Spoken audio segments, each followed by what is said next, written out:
Hello students, मैं doctor Sunil Kumar Garg सहआचार्य university department BBD राजकीय महाविद्यालय चिमनपुरा शाहपुरा जयपुर आज आपके समक्ष एमकॉम फाइनल एबीएसटी के पेपर संक्रिया विज्ञान के एक अध्याय पर्ट एवं सीपीएम के अंतर्गत पर्ट से संबंधित समस्या पर एक व्यावहारिक प्रश्न के साथ चर्चा करूँगा। तो आइए देखें।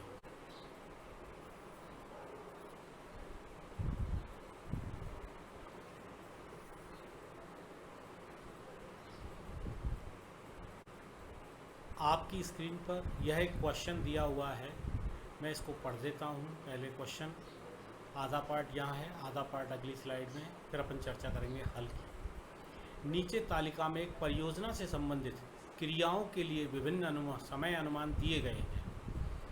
ये आपके समय के 3 अनुमान दिए गए हैं: आशावादी, अधिकतम प्रायिक समय, निराशावादी, time optimistic, time most likely और टाइम पैसिमिस्टिक, और एक्टिविटीज़ का नाम। तो जैसा आपको पूर्व में एक लेक्चर के अंतर्गत आपको बताया था कि पर्ट प्रविधि का उपयोग जहाँ किसी भी क्रिया के संबंध में समय का निश्चिततापूर्वक अनुमान नहीं लगाया जा सकता हो, वहाँ पर्ट प्रविधि का प्रयोग किया जाता है।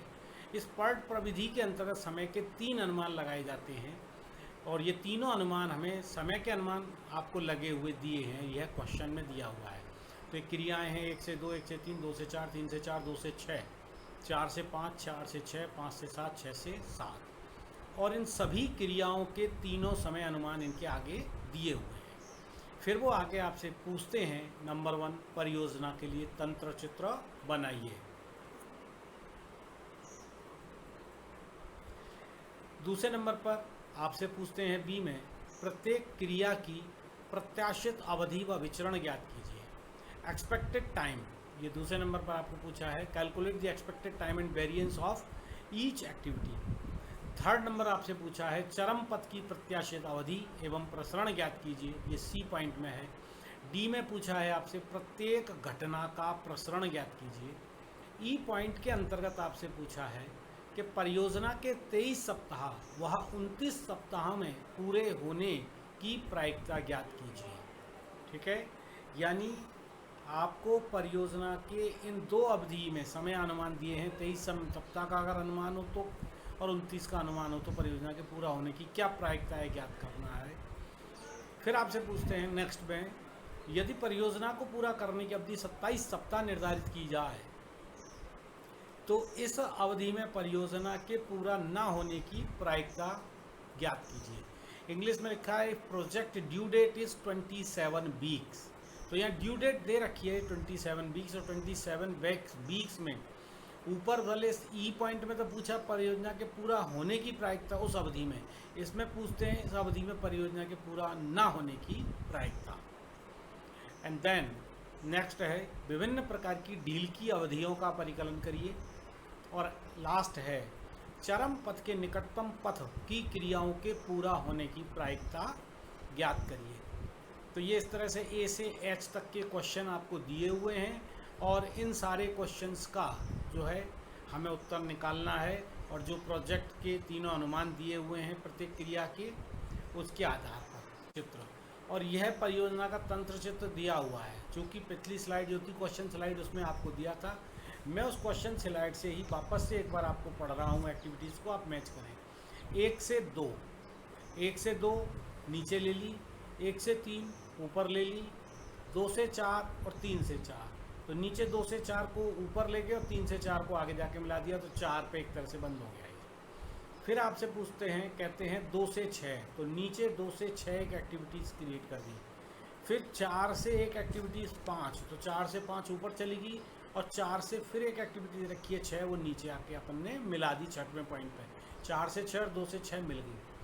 फिर 4 से 5 अपन ने बना दी, फिर 5 से 7 और लास्ट है 6 से 7। तो इस तरीके से ये कुल आपके 9 क्रियाएं हैं। इन 9 क्रियाओं को हमने एक तंत्र चित्र में बना दिया। दूसरे नंबर पर फिर आपसे पूछते हैं वो आपसे कि प्रत्येक क्रिया की प्रत्याशित अवधि एवं विचरण ज्ञात कीजिए।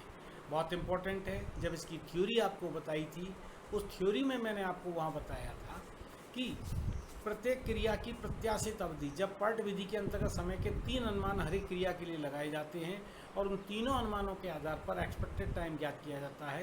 एक्सपेक्टेड टाइम ज्ञात करने का सूत्र वहाँ बताया जाता है, उसी के आधार पर गणना अपन ने कर रखी है। Time expected is equal to time optimistic plus time four time most likely, यानी जो मोस्ट लाइकली टाइम है उसका 4 गुना प्लस टाइम पेसिमिस्टिक। तो time optimistic plus 4 into time most likely plus time pessimistic वटा 6, और इस तरीके से अपन ने निकाला। और साथ ही साथ हर एक क्रिया का आपको विचरण पूछा है, तो वेरिएंस का सूत्र है आपका time pessimistic time minus time optimistic बटा 6, और इसका पूरे का होल स्क्वायर आप करेंगे तो वह आपका प्रसरण आ जाएगा, क्रिया का प्रसरण। तो सबसे पहले यहाँ आपको फर्स्ट एक्टिविटी दे रखी है, और फर्स्ट एक्टिविटी के तीनों जो समय के अनुमान इन्होंने दे रखे हैं, ये दिए हुए हैं आपके 3, 20 और 13। 3, 20 और 13। 20 कब आएगा? एक्चुअल में टाइम है 3, 5 और 13। तो 5 को जब 4 से गुणा करेंगे, तो 5 को जब 4 से गुणा करोगे तो 5 चौक 20, और 3 ऑप्टिमिस्टिक टाइम है, 13 पेसिमिस्टिक। तो 13 और 3 16 और 20 36 में भाग लगाएंगे 6 का, बराबर एक्सपेक्टेड टाइम आ गया 6। इसी तरीके से इसका वेरिएंस आप देखें, पेसिमिस्टिक है 13 माइनस टाइम ऑप्टिमिस्टिक है 3, तो 13 में से 3 जाएगा 10/6, तो भार बराबर करके 10/6 का होल स्क्वायर अपन ने निकाल दिया। ये पहली एक्टिविटीज़ का है। और ये जो 102 एक्टिविटीज़ का जो 6 दिन का एक्सपेक्टेड टाइम आया, तो इस तंत्र चित्र में, चूँकि हर स्लाइड के साथ ये चित्र नहीं है, चित्र इन्होंने पूरा यहाँ पर बना दिया है, तो वो अपन यहाँ पर एक बार अपन देख सकते हैं कि 1 से 2 का 6, ठीक है। आगे देखिए, फिर आपसे 2 से 1 से 3, 1, 8 और 15, 1, 8 और 15, यानी 1, 2 और 15। एक्चुअल में इनसे टाइम है 1, 2, 15, तो 1 प्लस 2 का गुणा चार्ज करेंगे 8 प्लस 15/6। तो इस तरीके से ये अपन ने एक्सपेक्टेड टाइम आ गया 4, और 15 माइनस 1 ऑप्टिमिस्टिक टाइम है 1/6, 12 में 6 का भाग, 15 में से 1 जाएगा 14, 14/6 का होल स्क्वायर अपन ने कर दिया। तो इस तरीके से यह 2 से 4 का एक्सपेक्टेड टाइम 7 दिन, 3 से 4 का 6 दिन, 2 से 6 का 5 दिन, 4 से 5 का 6 दिन, 4 से 6 का 9 दिन, 5 से 7 का 2 दिन, और 4 से 7 का 4 दिन, 6 से 7 का लास्ट में 6 से 7 का 4 दिन। और सभी का ये जो एक 2 से 6 एक्टिविटी है, ये 2 से 6 एक्टिविटी जो है, इसमें यहाँ थोड़ी सी मिस्टेक है, 12 में से 2 जाएगा तो ये 10 बचेगा, 102 नहीं बचेगा, तो 10/6 का होल स्क्वायर ये आएगा, ठीक है। इसके बाद नंबर 3 आपसे पूछते हैं चरम पथ ज्ञात कीजिए। तो देखिए, चरम पथ सबसे लंबा पथ, यहाँ मैं आपको बता रहा हूँ, आप देखें, अपन चरम पथ की बात चित्र के आधार पर करें। तो यह चित्र आपके सामने है। चरम पथ आपसे सी पॉइंट में पूछा है, तो वैसे हम इसके मैंने आपको बताया था चरम पथ ज्ञात करने के 2 मेथड आपको बताए थे, थ्योरी जब आपको बताई थी। एक था पूर्ण गणनात्मक विधि। पूर्ण गणनात्मक विधि में हम सारे जितने पथ हैं उन सबका निर्धारण करें। तो इस चित्र में आप देखें, 1 से 3, 2 3 से 4, 4 से 5, 5 से 7 एक पथ, 1 से 3, 3 से 4, 4 से 6, 6 से 7 दूसरा पथ, 1 से 2, 2 से 4, 4 से 5, 5 से 7 तीसरा पथ, 1 से 2, 2 से 4, 4 से 6, 6 से 7, ये हो गया चौथा पथ। और 5वां पथ जो है 1 से 2 और 2 से 6 और 6 से 7। इस तरीके से 5 पथ इसके बनते हैं। इन 5 पथों में ये जो समय डला हुआ है प्रत्येक क्रिया के बीच में, यह इसका एक्सपेक्टेड टाइम है जो हमने बी पॉइंट के अंतर्गत कैलकुलेट किया हुआ है, वह समय यहाँ पर दर्ज है। इस समय के आधार पर आप इसका जो चरम पथ निकालेंगे तो वह चरम पथ आपका सबसे लंबा पथ है, 1 से 2, 2 से 4, 4 से 6 और 6 से 7, जिसकी अवधि आपकी जो है 26 दिन होगी। 1 से 2, 2 से 4, 4 से 6 और 6 से 7, और इसकी अवधि आपकी होगी 26 डेज। ये आपका चरम पथ आ गया, आपका चरम पथ। आगे चलें। साथ ही आपसे पूछा कि चरम पथ क्रांतिक मार्ग का प्रसरण। क्रांतिक मार्ग के प्रसरण से आशय क्या है? क्रांतिक मार्ग के प्रसरण से आशय है क्रांतिक पथ में आने वाली क्रियाओं के प्रसरणों का योग ही क्रांतिक पथ का प्रसरण होता है। और क्रांतिक पथ के प्रसरण का वर्गमूल ही क्रांतिक पथ का प्रमाप विचलन कहलाता है। तो इस प्रकार यहाँ क्रांतिक पथ की क्रियाएं अभी आपको बताई थी 1 से 2, इसका एक्टिविटीज़ का है आपका प्रसरण 10/6 का होल स्क्वायर लिखा हुआ है। 2 से 4 इसकी एक्टिविटीज़ का प्रसरण है 2/6 का होल स्क्वायर। 4 से 6 इसका है 8/6 का होल स्क्वायर। 4 से 6 इसके बाद है 6 से 7 6/6 का होल स्क्वायर। इस तरीके से इन सबको हम योग करेंगे खोल करके, तो 10 का स्क्वायर 100, 6 का 36 नीचे एलसीएम आ जाएगा, 2 का 4, 8 का 64, 6 का 36, 36 64 100 और 100 200 और 4 2 से 4/36 बराबर। इस तरह से क्रांतिक पथ का प्रसरण जो है वह है यहाँ पर 5.67 आएगा। और दूसरा पूछा आपसे क्रांतिक पथ का प्रमाप विचलन। क्रांतिक पथ का प्रमाप विचलन क्रांतिक पथ के प्रसरण का अंडर रूट, तो 5.67 का अंडर रूट आप करेंगे तो 2.38 जो है वह आपके क्रांतिक पथ जो है उसका प्रमाप विचलन होगा। फिर नेक्स्ट आता है अगला डी में पूछते हैं कि प्रत्येक घटना का प्रसरण, प्रत्येक घटना का प्रसरण, क्रिया का प्रसरण तो क्रिया के जो समय अनुमान थे उसके आधार पर निकाल दिया, कोई दिक्कत नहीं थी। घटना का प्रसरण हमसे पूछा है, तो जिस समय आपको पूर्व में इसकी थ्योरी बताई थी पिछले एक टॉपिक में, एक लेक्चर में, तो वहाँ आपको बताया था किसी भी घटना का प्रसरण उस घटना तक आने वाले सबसे लंबे मार्ग की क्रियाओं के प्रसरण का योग होगा। प्रत्येक घटना का प्रसरण जो है सबसे लंबे पथ, उस घटना तक आने वाले विभिन्न मार्गों में से जो सबसे लंबा मार्ग है उस सबसे लंबे मार्ग में सम्मिलित क्रियाओं के प्रसरण का योग ही उस घटना का प्रसरण होगा। तो अब हम तंत्र चित्र को अगर अपन देखें तो तंत्र चित्र में पहले से शुरू हो रहा है, कोई इसमें क्रिया है ही नहीं, 0 है, इसलिए इसका एक्टिविटी नील और लेंथ जो है लॉन्गेस्ट पथ का वेरिएंस भी नील। दूसरी घटना पर केवल एक ही क्रिया है 1 से 2 और इसका प्रसरण है 10/6 का होल स्क्वायर हो जाएगा। तीसरी घटना है 3 पे एक ही क्रिया सम्मिलित होती है 1 से 3, इसका जो प्रसरण है 1 से 3 का वह है 14/6 का होल स्क्वायर हो जाएगा। अब बात आती है 4 तक पहुंचने के 2 मार्ग थे, 1 से 3, 3 से 4 और 1 से 2 और 2 से 4। तो इसमें लॉन्गेस्ट पथ जो है 1 से 2 और 2 से 4 है, तो लिहाजा इस 1 से 2 और 2 से 4 की जो क्रियाएं हैं उनके प्रसरणों का योग, तो 1 से 2 का प्रसरण 10/6 का होल स्क्वायर, 2 से 4 का 2/6 का होल स्क्वायर बराबर बाहर आ जाएगा आपका 104/36। पांचवी घटना जो है उसका लॉन्गेस्ट पथ है 1 से 2, 2 से 4 और 4 से 5, तो इसका प्रसरण होगा 120/36। मतलब 1 से 2 और 2 से 4 और 4 से 5 इन तीनों क्रियाओं के प्रसरणों का योग। अगली घटना है 6वीं घटना तक जाने का जो लॉन्गेस्ट पथ है उसमें 3 क्रियाएं हैं, 1 से 2, 2 से 4, 4 से 6 और इन तीनों क्रियाओं के प्रसरणों का योग हो गया 168/36। सातवीं घटना वह है 1 से 2, 2 से 4, 4 से 6, 6 से 7, यानी ये जो क्रांतिक पथ है, अंतिम घटना जो है उस तक तो सबसे लंबा पथ जो होता है वो क्रांतिक पथ ही है, और क्रांतिक पथ का प्रसरण था अभी ऊपर निकाला था 2 से 4/36 बराबर 5.67, तो ये वही होगा। तो ये घटना का प्रसरण आपसे पूछा, अपन ने इस तरह से कैलकुलेट इसको कर दिया है।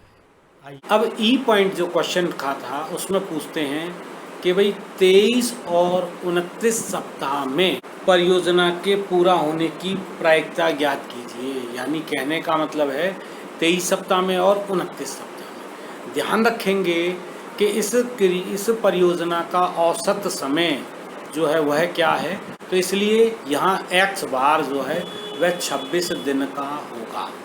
अब 23 सप्ताह में हमें प्रायिकता ज्ञात करनी है इस परियोजना की, तो मैं समझता हूँ कि आप लोगों ने इस अध्याय से पूर्व लास्ट ईयर एमकॉम प्रीवियस में सैद्धांतिक आवृत्ति बंटन के अंतर्गत जो अखंडित चर है उसका बंटन जिसको हम कहते हैं प्रसामान्य बंटन का अध्ययन किया होगा। उसी प्रसामान्य बंटन की अवधारणा के अंतर्गत यहाँ हम किसी भी निश्चित दिए हुए समय पर किसी परियोजना के पूरा होने अथवा न होने की प्रायिकता ज्ञात कर रहे हैं। और वहाँ आपको सूत्र आपको बताया था कि भाई पहले उससे जो आपका जो है जेड प्रतिदर्श में उसको हम परिवर्तित करेंगे, और जेड प्रतिदर्श में परिवर्तित करने का सूत्र था x माइनस एक्स बार बटे स्टैंडर्ड डेविएशन। तो दो चीज़ यहाँ हमको पता है। एक्स बार जैसा अभी मैंने कहा कि इस क्वेश्चन में एक्स बार का मतलब यहाँ पर है चरम पथ की अवधि। सामान्यतः वह परियोजना कितने दिन में पूरा होने का अनुमान है, तो इस परियोजना के 26 दिन में पूरा होने का अनुमान है। तो यह 26 दिन इसकी जो है वह आपकी औसत अवधि है, एक्स बार है। और उस 26 दिन का जो चरम पथ है उसका प्रमाप विचलन जो है वह 2.38 है। इस ई से पहले हमने उसको कैलकुलेट किया था बी पॉइंट के अंतर्गत परियोजना की अवधि और उसका प्रमाप विचलन निकाला था। अब x का मतलब है कि वह समय जिसमें कार्य के पूरा होने की प्रायिकता ज्ञात करनी है। तो इस क्वेश्चन में एक ही साथ एक बार में ही दो समय पूछे। तो पहले हम 23 को लेकर कर रहे हैं, तो x हुआ 23 माइनस एक्स बार 26 बटे स्टैंडर्ड डेविएशन जो चरम पथ है उसका 2.38।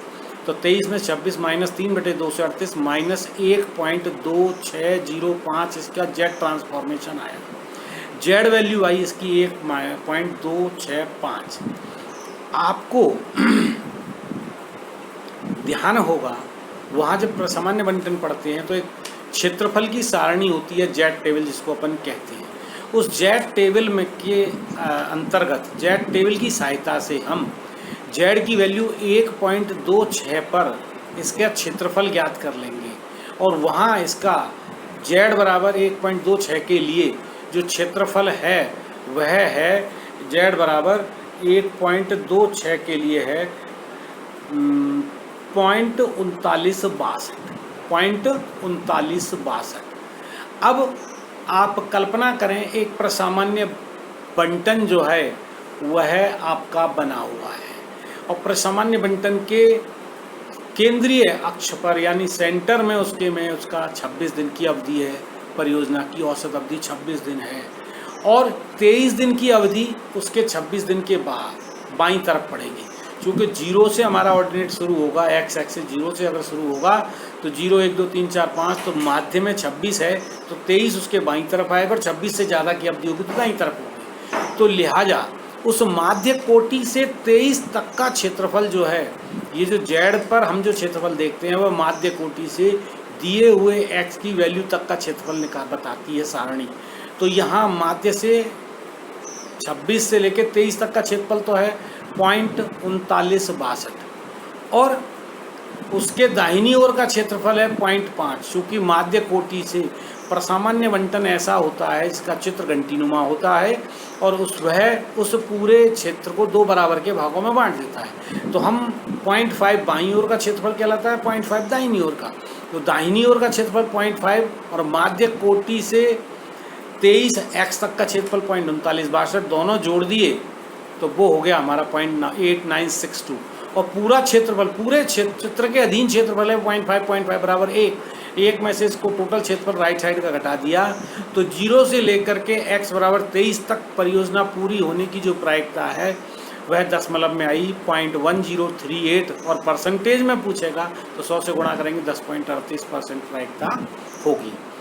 अब हम बात करते हैं परियोजना के 29 सप्ताह में पूरा होने की प्रायिकता। अभी नीचे ही देखें इसी के साथ ही 29 सप्ताह, तो x बराबर अब पहले 23 था 29 हो जाएगा। तो z बराबर ज्ञात करेंगे x माइनस एक्स बार बटे स्टैंडर्ड डेविएशन। x है 29 माइनस 26 बटे 2.38 बराबर 1.2605। क्यों कि x माइनस एक्स बार का अंतर वहाँ माइनस का था, यहाँ प्लस का है।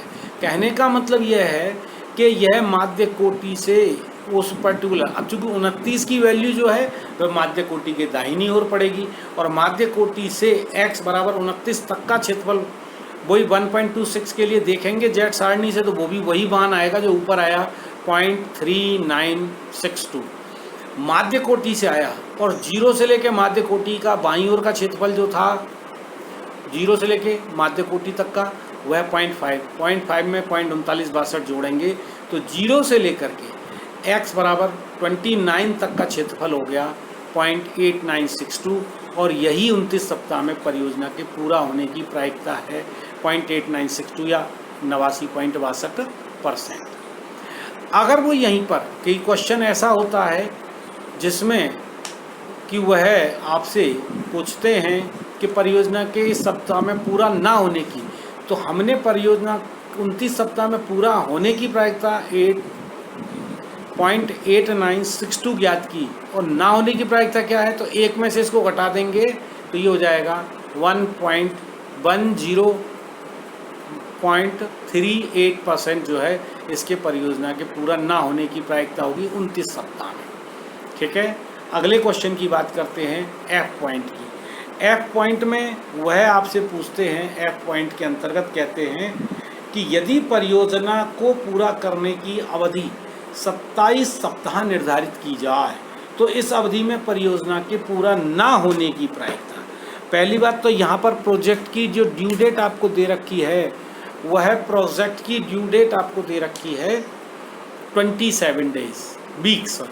तो पहले वही उसी तरह से 23 और 29 को लिया, ऐसे ही 27, तो x 27 माइनस एक्स बार 26 बटे स्टैंडर्ड डिवीजन 2.38, जेड वैल्यू आई 0.4201 और चूंकि 27 जो है 26 के दाहिनी ओर पड़ेगा तो इसलिए आप आगे देखिए जेड बराबर 0.4201 के बाईं ओर का जो क्षेत्रफल है वह है आपका 0.1628, यानी माध्य कोटि से z बराबर ये, बल्कि माध्य कोटि से x बराबर 27 तक का क्षेत्रफल है 0.1628 और 0.5 है बाईं ओर का, तो 0 से लेकर के माध्य 0 से लेकर के उस दिए हुए x यानी 26 तक का क्षेत्रफल हो गया 0.6628 और यही 27 सप्ताह में पूरा होने की प्रायिकता हुई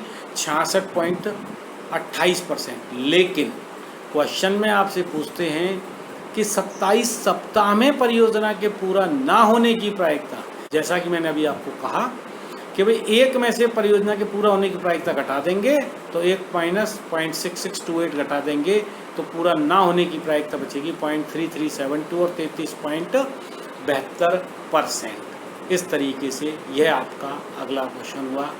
अब बात आती है जी के अंतर्गत वो है आपसे कहते हैं कि भाई आप परियोजना में आप ढील की अवधि का परिकलन करें।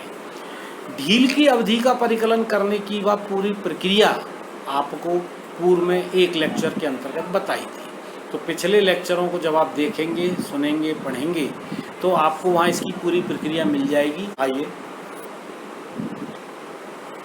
और लास्ट एच पॉइंट आपसे पूछते हैं, उसकी बात अपन कर रहे हैं। देखिए, यह कहते हैं कि चरम पथ के निकटतम पथ की क्रियाओं के परियोजना की अवधि में पूरा होने की प्रायिकता। इंग्लिश में जो क्वेश्चन दिया हुआ है वह मैं आपको पढ़ रहा हूँ, उस क्वेश्चन फिगर से ही पढ़ रहा हूँ, एक बार आप देखें कि find the probability that activities on next most critical path will be completed in project due date. देखिए, यहाँ एक क्वेश्चन के अंतर्गत आपको प्रोजेक्ट की ड्यू डेट कि यदि परियोजना की अवधि 27 दिन हो तो इन्होंने यहाँ परियोजना की अवधि 27 दिन में ही पूरा मान ली है और उसी के आधार पर इस क्वेश्चन को, अन्यथा कुछ भी नहीं दे, केवल यही दे इतना कि भाई परियोजना के निकटतम पथ, चरम पथ के निकटतम पथ की अवधि में परियोजना के पूरा होने की प्रायिकता, तो इसका मतलब वहाँ पर अवधि जो है वो चरम पथ की अवधि को काम में लेके किया जाता है।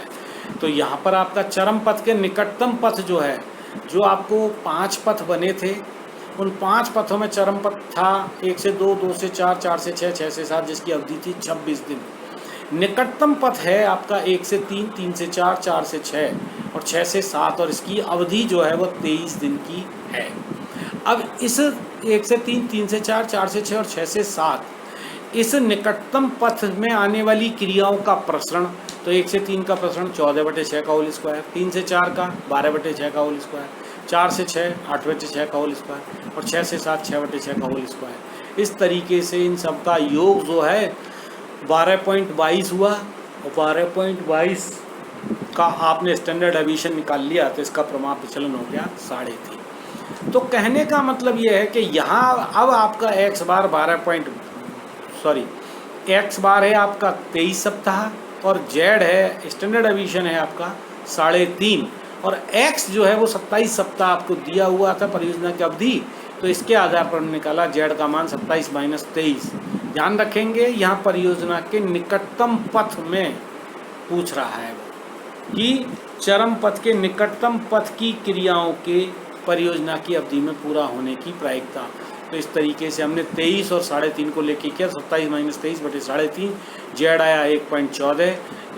चूँकि 27 जो है वह 23 के राइट साइड में होगा, लिहाजा 1.14 जेड के लिए आप टेबल वैल्यू देखेंगे जेड सारणी का मान वो 0.3729 आएगा और 0.5 बाईं ओर का क्षेत्रफल जोड़ दें तो 0.8729 हो जाएगा। तो इसलिए 1.14 के लिए जेड 0.8729 या 87.29%।